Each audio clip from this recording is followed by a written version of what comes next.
little bit.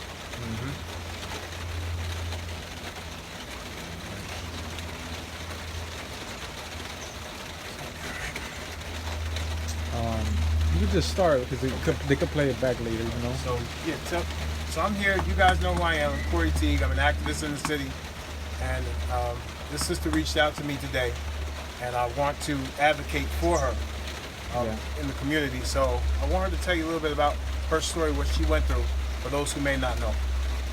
Hi everybody, my name is Sachelle Jackson. I was shot on January 3rd, 2018 by my ex-boyfriend Michael Mitchell. He shot me 5 times and held me in front of the sheriff officer. For people that know me, they kind of know a little bit about our history. However, in October, I moved out of my apartment. I abandoned my apartment, took all my clothes, left the furniture because I was getting away from Michael Mitchell. I put a restraining order on Michael Mitchell, and he hit my car during the time I was trying to get my things out of the house. When I called the cop gonna ask me, am I sure he hit my car? Because I could just report it as a hit and run, and then, and it gets taken care of. He asked me what insurance did I have, and I told him New Jersey Manufacturer. He said I could write it as a hit and run, and then they'll take care of it. That's a good insurance. Meanwhile, he on another block somewhere else and filing the report and still not serving him with the restraining order. Once they did that, I just knew I had no help. It wasn't going to be anything. I just had to get away, and that's exactly what I did. Michael kept on reaching out to me. He kept on trying to, want a relationship. I didn't want a relationship. I wanted it to be over. I lost my dad back in November. When I lost my dad, he reached out to me. And I thought it was on some friendly basis, but it wasn't. He still wanted a relationship. I did not want a relationship. He was there for me when I buried my dad. Buried him on December 1st. And he was there, and I guess he thought because of my vulnerability at the time that I was going to make me go back. It was not going to make me go back. I still, what I said, I don't want you back. So he told me he was going to kill the both of us. And I told him, God got me. And he laughed. He said, oh, now you Christians, Michelle? Funny. God going to have you in heaven. He said, I'm going to watch what I do to you. And he did. He did just what he said he was going to do. But the only difference was God had me. And I'm here today. Right. And I'm here to tell my story. I don't care about what nobody else think and say. This is what this man did to me. He called me that whole day on December 3rd. He sent me flowers on December 2nd. So I'm on January 2nd to my job. The day before, he sent me flowers to my job. And meanwhile, you plan on killing me? So I get off work. You still call me. I see your car parked on the corner of my house. When I see your car parked at the corner of my house, I drive down and I says to my friend on the phone, Siobhan, my car's parked right here. He said he had a flat. He wanted me to come help him with a flat. And I told him to call AAA. He got pissed off. So I asked him, why you dressed like that? With the newer vehicles, everybody want to know how he got in my car. With the newer vehicles, once you put the car in park, the doors automatically releases. It already is unlocked by themselves. Every door, it unlocks. So I wasn't thinking he was trying to kill me. You was just with my family. You just called me earlier that day, and you was with my family. So I'm not thinking you were going to try to do anything to me. When he got in the car with me, I was on North 9th and Belmont. I either drove to the left and drove to the right and stayed in Patterson, or I could either make a left and go into Heldon. I made the left to go into Heldon because one thing everybody do know, if you're coming past Burger King, there is a cop somewhere in that area. So that's what I did know, that whatever was going to happen, I needed to get to a cop and I needed to get there fast. And I felt like in Patterson, I wasn't going to get there fast enough. So I drove towards Heldon. I saw the cop on the opposite side of the street. He was in the parking lot of Eunice. I couldn't get to him. And I knew that whatever it was that was going to happen, I just wasn't going to be able to get to him. I made a U-turn. Michael pulled the gun out. When he pulled the gun out, he put the gun to my head and said, I'm going to kill you, bitch. Like that. And I pulled my car into the oncoming traffic. When I pulled my car into oncoming traffic, he put the gun up and he was like, Tasha, I'm only playing with you. This fake is not real. I'm only playing with you. I'm only playing. Fix the car. Fix the car. He put the car in reverse. I told him, no, I'm not moving my car. These people are going to either hit us together or I'm not moving my car. So the car in front of me went around me. The car behind me went around me, which left me exposed to a police officer. But because everybody thought it's a bright idea to paint your cars black and have black decals, I can't distinguish what officer it was at the time. But I did know from the siren sitting at the top that it was a cop right there. So I guess he figured, you know what? I'm gonna do what I gotta do anyway. So he pulled the gun back out and he was like, "Bitch, you dead." He shot me. The first shot went in my arm, went in his right arm, came out, went into my chest and fractured my rib and went into my lung. I was getting out the car. I got out the car, rolled onto the ground. He was trying to shoot me through the door of the car from sitting in the passenger seat. I was kicking my car door closed. I kicked the car door closed so that he couldn't shoot through the car. Michael Mitchell got out the car, came around the front of my car to shoot me. I jumped off the ground and tried to bear hug Mr. Mitchell to tell him, like, "Babe, what are you doing? You hurting me. What are you doing?" He insists I don't love him. I don't want to be with him no more. You leaving me. Those were his words. As I'm sitting there trying to complete with this man so that I could be better and that he didn't try to kill me or anything like that, he was like, "No, you don't love me. You leaving me. I don't know. That's not what I want." And I was like, "But you hurting me. You keep cheating on me with these girls. You hurting me." I crossed my arms like this and said, "What about me?" When I said, "What about me?" Mr. Mitchell shot 2 more times, and that was in my left arm. That made me fall to the ground. When I fell to the ground, he got on top of me. He started pistol whipping me. With every hit, it was, He was like, "Bitch, tell him that. Bitch, tell him that." And then he got off of me. When he got off me, I set up. When I set up, I'm looking at my arms. He shot 1 more time and ran off.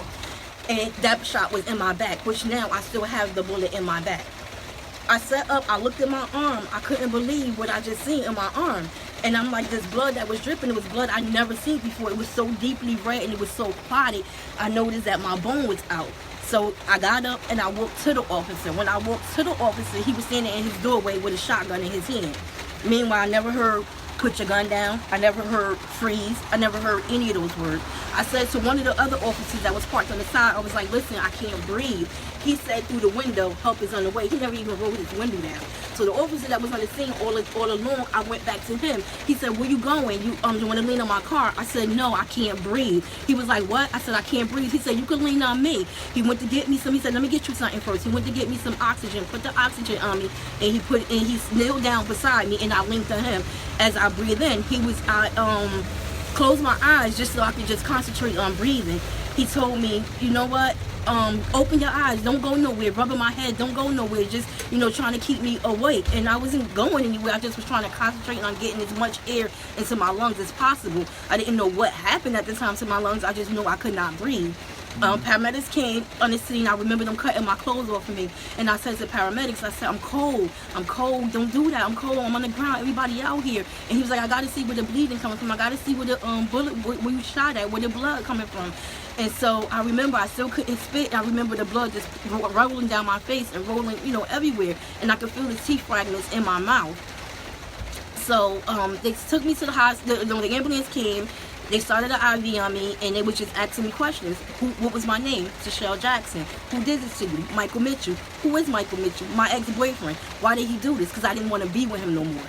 Not because I wanted to be with him, because I did not want to be with him. So let's get that clear. I did not want to be with him anymore.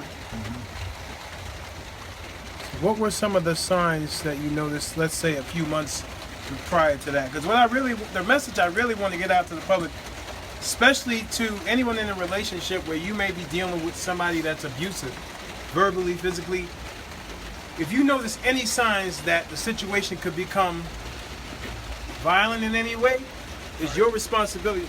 It's your responsibility to get away from that situation. So I want you to tell me, were there any signs prior to that tragic moment? Were there any signs or anything that told you that it was time for you, that you wanted to go? But you remember you said you had decided you didn't want to be with him anymore. Right. It was signs way before then. Okay. Now that I think about it, I mean, even isolating you from your friends and your family, those are signs. Those are bad. That's not a good thing. That's not saying, "Oh, he loved you so much, he just want to be with you." Right. No, that's a selfish thing. Exactly. You don't isolate me from my family and my friends. Right. You love me. I'm a part of them just as well. Right. So those type of things are signs. Right. And that's what he did at the beginning. Then you get mad, you get upset, you throw my things away. Those are signs. Those are signs. And those are the things that took place at the beginning. Right. So what we need right now, like I said, this young sister reached out to me, and what we need right now is all the city officials, everyone that, especially those that ran for office, whether you won or not, and you said that you wanted to see the community get back on its feet and try to address some of the ills and issues that are going on in our community. This is a sister that is a hard-working sister. She went to school. She had her own job. She's not living off of anything. She was self-sufficient, independent, and because of this tragic event, it caused some difficulties. And she was perfectly all right with me sharing this. It caused some difficulties, and now she needs some assistance. She needs some help. She doesn't want any. She doesn't want to hand me out, whatever you call it. She just needs somebody to assist her right now. And I'm calling on all the elected officials in Patterson, Passaic County, those of you that claim that you want to help and you want to be there. Here is an opportunity for you to do just that. So I'm calling you on the carpet. You need to step forward. Please reach out to me, and I'm sure you can also reach out to her as well. We need to try to get some help for the young lady here and help her to get on her feet, because she was a victim of a situation that is just horrible situation. But I will say that she's a very strong sister, and there's a lot of people who didn't even go through half of what she went through, and they're not here anymore, or they went crazy. She's still here, and she's still fighting, and she still wants she wants justice for herself, and she wants to be able to continue to live her life normally. And so that's why I'm here. That's why we were called here, and we want to be there to advocate for her. So once again, you reach out to me or reach out to the sister here, and let's see if we can be there to assist her, to help her, because she needs it right now, and she deserves it right now for everything that she's went through and the fact that she's still surviving. All right? So is there anything else you wanted to say? Yeah, I want everybody to know, like, I can remember waking up out of ICU, and when I say I wasn't protected in no type of way, this guy messed with everything and everybody. I can remember them taking me out of the unit, trying to put me in another unit, and because I had access to his Facebook page, I seen other women that he was dealing with. One of the girls worked at the hospital, and I remember saying to my sister, no, don't. That one of the girls work here. She work here. And the lady asked my sister said, oh yeah, that's right, one of the girls do work here. My sister asked me for my password. I gave her my password. She went into my Facebook. She got the girl name. And the nurse said, do you mind if I look? And she was like, sure. My sister showed her. She was like, get her off the unit. Call security. Get her off the unit. The girl works here. Get her off the unit. Could you imagine trying to get help and there's nowhere you could really turn to, and you got to be shifted all around to get help, and you in a bad situation where you fighting for your life or whatever, and this guy done mess with everything and everybody, and you don't know who's who. You don't know who to trust. You can't even go for help. Like, it's just not fair. It's not fair at all. So for those that, the abusive men that's behind the scene that, feel the need to want to advocate for Mike, or feel like, you don't want to say nothing to me, I know who you are. And I know some of those that play both sides. I know you are too. You know what I mean? Just because you didn't say it to me and Mike didn't say it to me, but I know some of the things you did and said. And I'm well aware of it. I'm well aware. But I know that you're sick also. And you guys need to get you some help too. Right. What advice would you give to women who might be in a abusive relationship, knowing that you lived through the experience yourself? What would you say to women to help them in their situations? The first sign you see, you gotta leave. You can't let it get deep. Once you get deep, it's hard. It's hard. You find yourself in that Ferris wheel, and it keeps going around and around. It never gets better. It just speeds up, and it just keeps going. You have to remove yourself from that situation early, immediately. Trust, believe. That person that he introduced to you in the beginning, that's who he is. That one time that he get angry and how he spaz out and however he handle it, that's who he is. Believe that. Don't think that anybody can get that upset and do, unthinkable things to you. They love you. It would never change. They would do better to you and do better for you. So don't believe that. You leave. What do you say to the young men who have violent tendencies in the relationship, but have still not fully matured, are still young teenagers, playing with the hands, slapping?